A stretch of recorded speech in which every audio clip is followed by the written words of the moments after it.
muito prazer, eu sou Mariana Reis e esse é mais um programa Caminhos da Educação. Aqui a gente conversa e fica por dentro de tudo que acontece na educação de Feira de Santana. A adolescência é uma fase marcada por descobertas, mudanças e muitos desafios.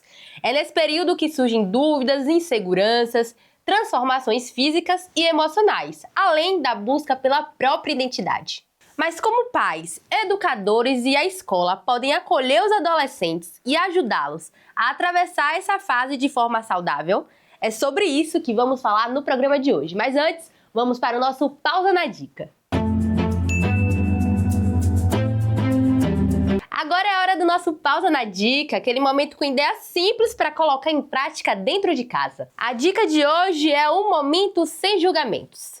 Escolha um momento da semana para conversar com o adolescente sem cobranças e sem interrompê-lo. Pergunte como foi a semana, quais foram os desafios e o que deixou feliz ou preocupado. Muitas vezes, o que os adolescentes mais precisam é de alguém disposto a ouvir. Pequenos momentos de escuta fortalecem a confiança e aproximam a família. Então, fica a dica. E hoje a gente está recebendo no nosso programa a psicóloga Tayana Teles.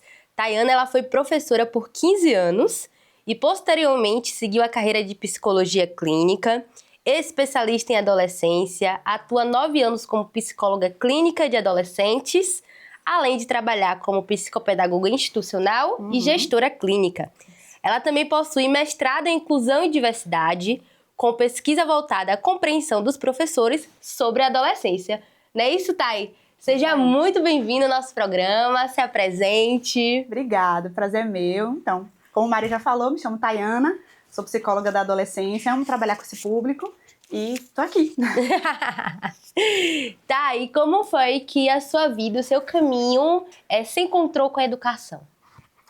Cara, isso foi muito interessante isso, porque quando eu tinha meus 15 anos, que é quando a gente escolhe mais ou menos, né, a época que a gente vai fazer vestibular, a profissão, eu sempre fui apaixonada pelos animais, né, a natureza, acho que é comum da maioria dos adolescentes, pelo menos da minha época.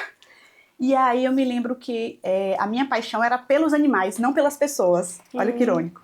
E aí eu falei, não, vou fazer biologia, como, né, faculdade e tal, fiz a formação em biologia, e aí quando a gente estava no terceiro semestre lá na UFES, a gente precisa escolher se é bacharelado ou licenciatura. E aí eu lembro que a maioria das minhas amigas não queriam a licenciatura, não queria educação de jeito nenhum, porque ganhava pouco, porque era um trabalho, né, não muito valorizado, e aí, só que a minha mãe já era professora, a minha avó já era professora, e eu falava, não, eu sei que eu quero bacharelado, eu quero seguir área de pesquisa na biologia, mas eu entendo que a licenciatura me traz mais possibilidades de mercado. E aí eu fui para a licenciatura, e aí comecei o estágio logo antes de me formar. Foi quando eu me encontrei na educação, me apaixonava. Eu sou apaixonada por dar aula, eu sou apaixonada por palestrar, para falar para as pessoas. E engraçado que meu orientador, que eu fiz mestrado também em biologia, né, na área de zoologia, e meu orientador falava, vá para a educação, menina, vá para a educação, você gosta. Eu falava, não vou, porque não dá dinheiro. Resultado, a educação me levou. Assim, eu fui conduzida, me apaixonei pela prática, e aí nessa tentativa, né, como eu comecei a trabalhar na educação dando aula, né, de biologia para adolescentes, Fundamental 2, ensino médio, foi que eu conheci mais de perto os adolescentes e pude entender as dores, né, como eles não são muitas vezes compreendidos, e isso acabou me tocando muito e me fez seguir a carreira de psicologia depois. Entendi. Então, foi depois dos 15 anos na área da educação, dando aula, que você foi para graduação de psicologia? Isso. Na verdade, quando eu tinha 10 anos na educação, eu comecei a graduação de psicologia. E quando eu terminei a graduação, que eu comecei, né, a atuar como psicóloga clínica e como psicopedagoga, que eu também já era psicopedagoga, foi que eu fui aos pouquinhos deixando a sala de aula. Mas a educação está comigo até hoje, porque eu trabalho num espaço em que eu faço as orientações para o processo de inclusão nas escolas dos municípios e na instituição do ensino superior, que eu trabalho aqui em Feira. Perfeito, Thay. E quando você entrou na psicologia, você já entrou dedicada a se especializar para adolescentes, né? Trabalhar com adolescentes desde sempre? Sim, sim. Como eu te falei, eu dava aula, né, de biologia, e na sala de aula eu era aquele tipo de professora que no intervalo não ia para a sala dos professores, ficava na sala conversando com os adolescentes, sabe? As meninas faziam rodinha, a gente ficava batendo papo, eu orientava muito elas. Tava até visitando o Dropbox essa semana, né, um parêntese, e achei algumas fotos dessa época, né, de quando eu tava dando aula, dos momentos que eu ficava assim, principalmente com as meninas, né? Sim. Os meninos ficavam mais pra perturbar mesmo. E aí eu me identificava muito com esse público, né? Acho que pelo meu jeito também, a pessoa, né, quase 40 anos, mas ainda tem um jeitinho aqui de adolescente. Então eu sempre me identifiquei muito com esse público e via, como eu te falei, essa necessidade deles, né, de serem compreendidos. Eu tinha alunos que me chamavam de mãe, porque falavam que não sentiam essa abertura com os pais dentro de casa para serem ouvidos, para serem acolhidos e compreendidos, né? Muito bem, que a gente não compreende muito bem a adolescência. É um processo histórico, enfim. E aí eu entrei na faculdade para fazer psicologia desde o primeiro semestre, sabendo que eu queria ser psicóloga de adolescentes. Minha carreira foi toda direcionada para isso. Ai, que maravilha. Você é a Pro, que é a queridinha dos alunos, né? Exatamente, eu amava. Inclusive, a professora que eu guardo, assim, memórias afetivas é justamente essa professora. Isso. Que ficava no intervalo com a gente, que a gente se abria para além do conteúdo institucional da sala de aula. Eu acho que a educação precisa disso, né? Desse professor que acolhe, que enxerga o estudante como um ser afetuoso, né? Tem um livro, inclusive, que eu li na época que eu estava fazendo psicopedagogia, que era Educação e Afeto. E ele falava sobre essa importância da afetividade, de você afetar o outro através do cuidado, do carinho, da escuta, principalmente, dentro da educação. E aí isso me traz umas memórias que quando eu estava, na época que eu dava aula, né, a gente recebia muitas orientações, formação pedagógica, da coordenação. E era engraçado que, na maioria das vezes, eu era professora chata para os professores. Porque sempre falava, por que tal aluno faz isso? Porque acontece. Eu falei, gente, comigo não é assim, não acontece isso comigo. Acho que eu gerava essa identificação, né, nos adolescentes, e eles acabavam me ajudando muito a dar aula. Eu trazia uma aula mais divertida, mais focada na realidade deles, né, trazia um diálogo, uma troca. Então, quando a gente pega um professor mais no estilo tradicional, é complicado hoje em dia você dar aula para adolescentes assim, né? Quando você tem essa rigidez e quando você não entende muito bem a mente do adolescente, porque você espera que ele seja basicamente um depósito de informações. E ele não é assim. Ele é um ser enérgico, ele é um ser que quer ser reconhecido, que quer espaço para isso. Então, se você não permite isso, se você quer um aluno engessado ali só para abrigar conhecimento, você não vai conseguir dar aula. Sim. Então eu enxergava isso, porque eu estudava adolescência, né? Então as coisas fluíam mais nesse sentido. Como você falou, a adolescência ela costuma ser uma fase de muitas mudanças, né? E para você, quais são os principais desafios emocionais enfrentados pelos jovens atualmente? Eita, essa é a pergunta. Então, eu gosto muito de definir as fases, né, da adolescência. A gente tem 3 fases. A adolescência inicial, que é ali por volta dos 11 anos até os 15, por ali. A intermediária, que é 15 a 18, e a tardia, que é de 18 aos 25, né? Pra quem não sabe, a adolescência vai até os 25, então muitos de vocês então, ainda aí na adolescência. são adolescentes ainda, pois é. E vocês vão perceber muito disso, porque historicamente, né, a gente entende até pela área da biologia, o ser humano, o ser vivo, ele é entendido como maduro quando ele tem todo o seu processo fisiológico, né, biológico, orgânico, construído e finalizado. Sim. Nos seres humanos é diferente, tanto é que nós somos o único animal que demora 9 meses, um ano, né, geralmente um ano para andar, para falar. Os animais, a maioria, já nasce andando, né? Então a gente tem um processo de desenvolvimento muito mais lento, né? Com isso, a gente tende a expandir um pouco mais os processos naturais do desenvolvimento inclusive do cérebro. O cérebro é o último órgão a finalizar, que ele se finaliza por volta dos 24 a 25 anos. Então, pela biologia eu entendo que o ser está completo, aí ele se torna um adulto, ele só está completo por volta dos 24. Então, a entrada na adolescência, ela se inicia pelo desenvolvimento dos órgãos sexuais, que é a maturação sexual, realmente, biológica, que faz com que o indivíduo se entenda como adulto. Mas o cérebro não está pronto ainda. Então, quando a gente começa a analisar essa discrepância, tipo, o corpo biológico, teoricamente, né, sexual, está pronto. Mas o cérebro não está pronto ainda. Né? E o cérebro adolescente, ele vai passando por um processo de desenvolvimento, né? Ele é algo gradual, até chegar ao controle total das suas funções. Sim. Por exemplo, quando a gente fala uma criança, ela não tem o que a gente chama de controle inibitório desenvolvido para entender que ela está aqui no celular, ela, já estou muito tempo, deixa eu parar.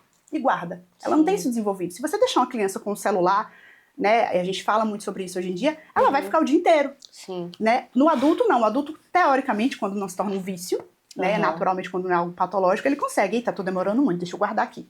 O adolescente fica nessa transição entre conseguir e não conseguir. E aí os desafios na adolescência seguem muito por conta dessas funções cerebrais que ainda não estão completamente desenvolvidas. Então, o adolescente tem um livro do Contardo Caligares, é muito conhecido pelo pessoal da psicologia, que se chama Adolescência. Não se encontra esse livro hoje em dia, foi uma edição bem breve, mas eu gosto muito dele porque ele fala que a adolescência vive um paradoxo que justifica a rebeldia da adolescência. Ou seja, visualmente ele se enxerga como um ser pronto. Eu tô pronto, eu já tenho órgão sexual maduro, eu já tenho conhecimento, eu passei 12 anos entendendo como funciona essa realidade aqui. Então eu já posso atuar, não pode? Não, não pode, você é novo ainda. Tem que esperar um pouquinho mais. Esperar o quê? E ele não entende o que ele tem que esperar para amadurecer. Então isso gera um conflito muito, muito emocional, né? Um conflito emocional, gera um conflito social. E aí, para o adolescente se estabelecer nesse processo de não, você não pode, ele usa a rebeldia para isso. Entendi. Então é muito natural e esperado. O adolescente ele precisa ser rebelde. O adolescente que não tem nenhum ponto de rebeldia, ele precisa de terapia. Precisa desenvolver alguma coisa, porque ele não vai se desenvolver. Ele vai ter o processo de adultez, que a gente chama, né, de entrada na vida adulta, muito mais complexo. Inclusive, a gente tinha colocado aqui na próxima pergunta que existe uma expressão que usam muito, né? Que adolescente é complicado ou que a fase da adolescência é a aborrecência. Isso, aborrecência. E a pergunta era exatamente essa, pra você. É um mito, é uma verdade, tem uma explicação científica, né? E eu acho que é exatamente isso que você tá falando agora. Eu acho que depende da referência, sabe? Tem adolescente que é aborrecente mesmo, sabe? Tem uns que são bem... Eu costumo dizer, gente, eles na clínica comigo, eu e o adolescente é a coisa mais maravilhosa do mundo. Todo psicólogo que eu oriento, né, que eu dou dica, atende adolescentes, eles amam. Agora vai pra uma sala de aula, vai pra uma escola, pega o grupinho ali, nossa, é muito diferente o comportamento deles. Justamente por isso, porque eles querem identificação, eles querem reconhecimento, eles querem mostrar que eles são possíveis, e com isso eles precisam do aplauso dos outros, né? Da validação dos outros adolescentes. Por isso que o comportamento muda muito de um para o outro.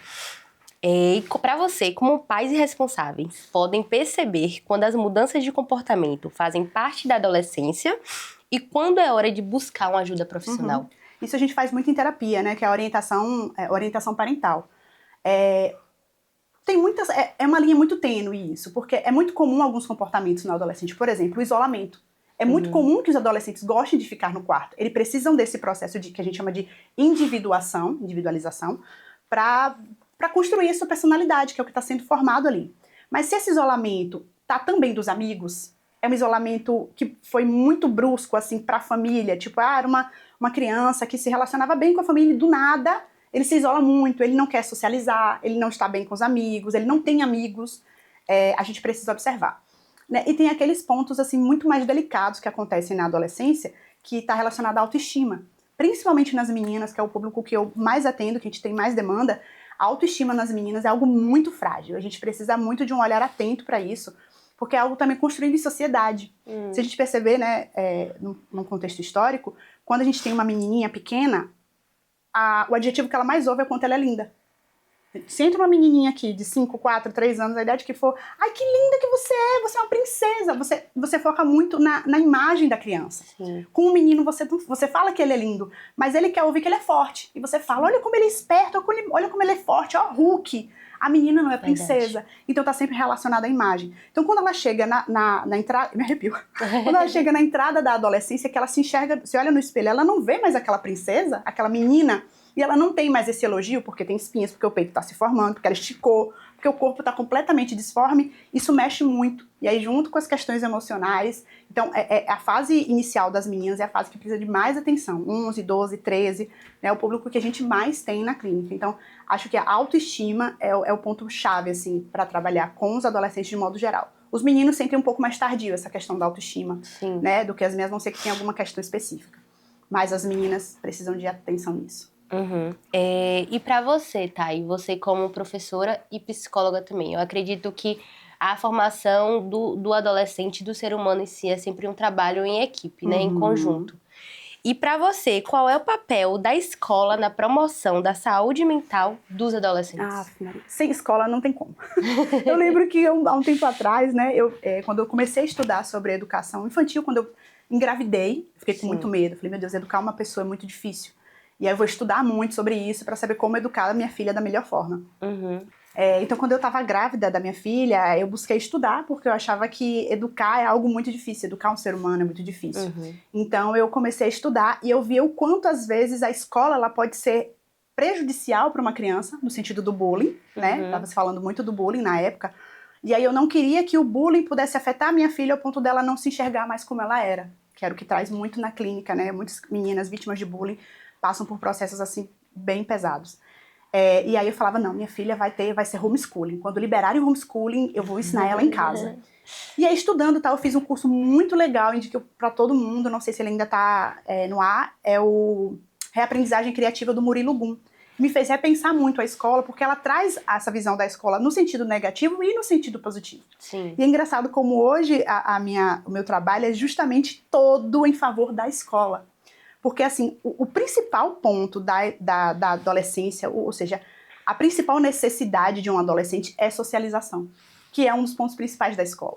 Quando eu falo, né, eu vou educar meus meninos, adolescentes, eu falo pra eles, a escola não tá ali só pra você fazer prova, só pra você aprender matemática, geografia e história. Tá ali pra você socializar, pra você conhecer formas de viver diferente, formas de enxergar o mundo diferente, valores diferentes, dinâmicas familiares diferentes, para que você construa a sua própria visão de mundo, né, sua personalidade.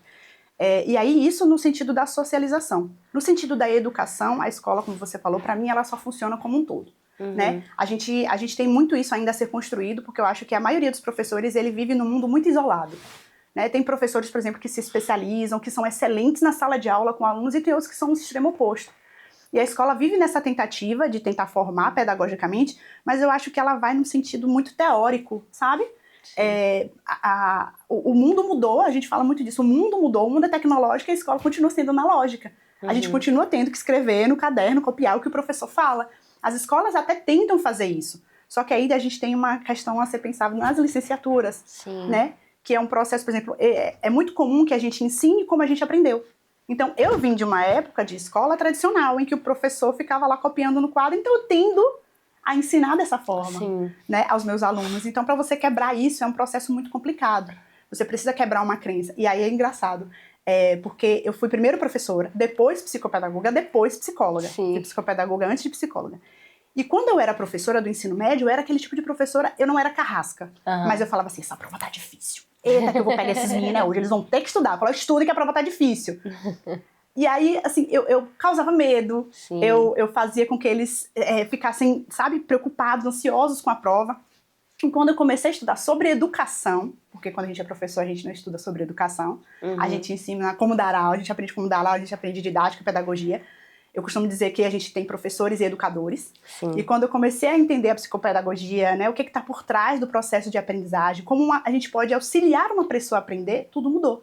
Minha prova não era mais direcionada a ele não saber ou ele ter que estudar. Estava direcionada ao processo de aprendizagem dele. Porque aquela prova que eu estava elaborando ali não era para ele passar num concurso, não ia ditar a vida dele. Pelo contrário, fazia parte do processo de aprendizagem para que em algum momento ele viesse a fazer um concurso, vestibular, o que quer que seja. Então eu comecei a entender a prova, né, foi dos estudos que eu tive, como um processo de aprendizagem. Então eu era aquela professora que passava, via a questão e falei, aí, tá errado, né, prof? Eu falei, não sei. Ficava dando as dicas, sabe? Eu pensava na prova muito assim, isso aqui eu falei na sala, eu falei pra eles se atentarem a isso, vou botar essa questão. Ó, eu vou ajustar essa daqui, porque assim, eu sei que a maioria entendeu isso, então vou colocar isso na prova. E aí mudou muito a minha mente, porque eu comecei a ficar feliz quando as notas eram boas. E era o contrário antes, né? E eu sinto isso muito quando eu vou nas reuniões de professores, nas escolas, e que eu faço as orientações, as conduções, que eles ainda têm essa necessidade de culpar o adolescente pelo processo de não aprendizagem. E sim, os adolescentes eles precisam estar dispostos para aprender, óbvio, né? Isso vem um processo de família e escola. Mas acho que aquela história, o adulto da relação somos nós. Então a gente tem que entender como é que aquilo ali pode acontecer. Aquele é o meu público. O meu público não é um adolescente, um adulto como eu. É um adolescente. Então como é que eu posso voltar para aquele público, né? O que eu preciso que ele entenda, como é que eu posso passar para aquele público. É da mesma forma que a gente se adequa a nossa linguagem para falar com uma criança, por que a gente não vai adequar para falar com um adolescente? Verdade. Porque a adolescência, ela foi um processo que chegou mais tardiamente, né? Há muito tempo atrás. Na época da minha bisavó, né? Tanto tempo assim, minha avó, talvez minha bisavó, não existia adolescência. A criança chegava aos 12 anos e já casava, né? Já ia para a vida. Então a adolescência é realmente muito recente. E acho que o ponto principal sobre a adolescência é ainda não existe uma compreensão sobre o que é a adolescência. Verdade. Tá, e você falou, né, sobre essa pressão por desempenho, o uso das redes sociais, comparações constantes. Eu acho que tudo isso envolve naquilo que você falou do processo que o adolescente passa da autoestima mesmo, né? E aí eu pergunto a você, como professora e também psicóloga, como ajudar a esses jovens a lidar com esse processo, com essa situação da autoestima mesmo, de fortalecer a autoestima, fortalecer a imagem deles com eles mesmos. Sim. Agora vai orientar só os pais. É engraçado, mas muitas das vezes o adolescente e a criança, ela sofre o bullying primeiramente em casa. Né? Aqueles adjetivos, aquelas palavras que a gente coloca, lá vem o mijão, cabeçudo. Você vai ensinar uma lição para um adolescente, para uma criança, nossa, como você é burro. E assim, o peso que o adjetivo que os pais dão à criança, ao adolescente, vai por toda a vida. Né? Eu tenho casos assim, acompanhei casos assim. Então, assim, os pais, eles precisam rotular menos e estimular mais. Pensem sempre assim, eu gosto da analogia do bolo. Vamos dizer que eu peguei uma receita de bolo, né, na internet, e vou fazer esse bolo porque eu vou receber visitas na minha casa. E eu faço esse bolo, preparo com todo carinho, boto na mesa, todo mundo come o bolo. Primeiro caso, as pessoas não gostam do bolo. Fazem cara feia, né? Tá, não. Você percebe que o bolo não ficou bom. Sim. Você vai fazer esse bolo de novo? Não. A maioria das pessoas não faz. Eu não faria de novo, eu ia buscar outra receita. Quando você traz esse bolo e todo mundo gosta, você faz outras vezes. Né? Isso aconteceu comigo na minha realidade, né? Num grupo de oração que eu tinha um pão que eu fazia e, nossa senhora, todo mundo tinha que comer esse pão. Eu fazia todas as reuniões. É a relação entre o elogio e o oposto ao elogio, né? Sim. Esqueci a palavra agora.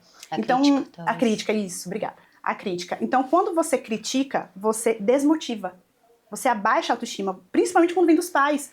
Porque são as principais referências da criança e do adolescente. Então, eles tendem a acreditar que eles são aquilo. Então, use o oposto. Diga assim, filho, você é uma pessoa organizada, você é um menino, né, organizado, você sabe fazer as coisas. Vamos organizar o quarto, vamos arrumar seu quarto, que eu sei que você é um menino organizado. Ao invés de dizer, você é bagunceiro, você bagunça tudo, olha como tá seu quarto. Né? Então, a gente precisa trazer o elogio para que ele se reconheça que ele é daquele jeito e se construa daquele jeito. Quando a gente traz que o adolescente é o contrário, tipo, você é muito bagunceiro e ele ouve aquilo, ele entende e acredita que ele é bagunceiro. Lembrem, é um cérebro em formação, então aquilo foi formado, né? Foi incluído ali naquele processo. Então, é uma das dicas principais. E entender também que o processo de autoestima, ele está atrelado ao processo do autoconhecimento. Então, é muito natural que a autoestima nos adolescentes ela seja um pouco mais rebaixada, porque eles estão em processo de autoconhecimento, eles precisam saber quem são. Inclusive, na clínica, eu trabalho muito isso. Todos os clientes que eu atendo, independente de qual seja a demanda, a gente trabalha o autoconhecimento. Porque eu preciso saber quem eu sou e para onde eu estou indo. Para entender qual é o meu lugar no mundo, qual é o meu lugar na minha família, na escola, qual é a minha importância, né? A conversa tá boa, produtiva, mas estamos começando a chegar ao finalzinho. Mas antes, Thay, a gente queria saber se durante o seu trabalho clínico existiu alguma situação que tenha marcado a sua trajetória e mostrado para você a importância do acolhimento nessa fase da vida. Acredito que muitas. Assim, eu não posso falar dos casos, né, porque é questão de ética. Sim. Mas, assim, o acolhimento sempre foi... Assim, hoje se fala muito de acolhimento, como se... Eu não entendo muito o acolhimento como algo separado do que é natural para um ser humano. Eu me lembro um vídeo que eu vi há muito tempo atrás, falando assim, a que ponto chegamos? A gente precisa de um curso sobre parto humanizado. Ou seja, parto, humanizar. Somos o quê, então? Né? Então, você ser humano, você precisa acolher o outro ser humano, e o acolher no sentido, quando eu tô na clínica, não é só passar a mão pela cabeça, viu? Tem um adolescente que eu preciso puxar a orelha, né? Os pais, principalmente. Então, o acolhimento não é só dizer, vem cá, senta aqui. É dizer assim, como você enxerga isso? O que isso tá acontecendo com você? Poxa, tá te doendo, né? Mas vamos rever. Será que é isso mesmo? E a gente vai conduzindo, né? Eu gosto muito de trabalhar na clínica, além do acolhimento, a identificação. Para trazer um conforto pro adolescente, de saber que quem tá ali com ele não é uma pessoa que sabe mais do que ele. Muito pelo contrário, quem sabe dele é ele, né? Eu só tô ali pra fazer com que ele perceba aquilo, que ele não percebeu ainda. Então o acolhimento vem muito da identificação, vem muito da empatia, vem muito do meu bom humor. Eu sou muito bem-humorada, então eu não consigo tirar isso da clínica. Lógico que a gente vai ter momentos, né, quando a gente tá na sessão, em que a gente precisa, né, ter mais cuidado, um olhar mais atencioso para os calos, como eu costumo dizer. Mas na maior parte das sessões eu tento trazer essa ludicidade. Eu tenho pais que falam assim, como é isso? Eu trouxe a menina chorando, ela tá saindo rindo, eu só essas gargalhadas daqui. Falei, a ideia é essa, né? Não só mascarar o sintoma, né? Porque muitas pessoas entendem isso. Você tá rindo, você tá mascarando. Não, mas eu trabalho muito um pontinho da psicologia positiva também, né? Eu uso uso a TCC e a sistêmica como abordagens, mas eu uso muito da psicologia positiva, acho que a maioria dos psicólogos hoje precisa usar pra gente enxergar o lado positivo das coisas, né? Pra entender que tudo tem algo que possa ser tirado de proveito. Então eu costumo entender que o acolhimento está muito nessa relação de vínculo, que a gente chama, né, na terapia, que é construído com um adolescente que, pra mim, eu brinco que é o meu dom. Né, sou um pouco metida aqui. Eu brinco que é o meu dom, que eu tenho essa identificação fácil com o adolescente, como eu disse, às vezes é pelo meu jeito de ser, né, eles se identificam muito, então o acolhimento geralmente é muito natural pra mim. Sim. E pra finalizar, qual mensagem você gostaria de deixar para os adolescentes, suas famílias e os educadores que convivem diariamente com eles? Perfeito. Observem os adolescentes, principalmente, né? Esse uso excessivo de casaco, pode estar escondendo alguma coisa, né? Geralmente é uma questão relacionada à autoimagem, pode ser caso de autolesão. Escutem, eles reclamam muito na clínica que não são ouvidos, né? Que não são acolhidos, como você falou. Eu entendo muito nesse sentido também, que os professores e os pais não os entendem. Eles falam muito, meus pais não me entendem. Os professores não me entendem. Então, eu acho que a educação precisa compreender melhor, que é o tema da minha dissertação do mestrado, né? Compreender melhor o que é adolescente. Quem é meu público, né? Quem são os adolescentes? O que eu posso fazer para conhecer esse público, esse adolescente? Então, eu trago isso. Conheça o adolescente, né? Observe o adolescente. Acho que é a dica principal. E escute. Escutar, observar e compreender. Eu tenho, não sei se posso falar, né? Tenho no meu Instagram, tem um link lá em que eu tenho o produto da minha dissertação, que é uma revista para os professores compreendendo o adolescer, que é indicada para educadores, papais e professores, sobre o que é a adolescência, né? Como eu posso entender o que é um adolescente, como é a adolescência e como eu posso lidar melhor com o meu adolescente. Então, acredito que vai ajudar nessa última pergunta aí. Perfeito. E qual é o seu Instagram, Thay? Onde eles encontram? pc.tayteles. Perfeito. Por hoje é só. Muito obrigada, Thay, pelo seu sim, por compartilhar um pouco da sua trajetória e do seu dom, como você falou, que eu não tenho dúvidas, que é um dom e dá pra sentir no seu jeito de falar, nos seus olhos brilhando quando você fala, quando você se arrepia. Então, eu tenho certeza que é um dom, é um propósito de vida mesmo. Então, parabéns e muito obrigada pelo seu sim. Eu que agradeço. Obrigada a todos. E pra você que tá em casa e nos acompanhou até aqui, meu muito obrigada. Até a terça-feira, às 14 horas.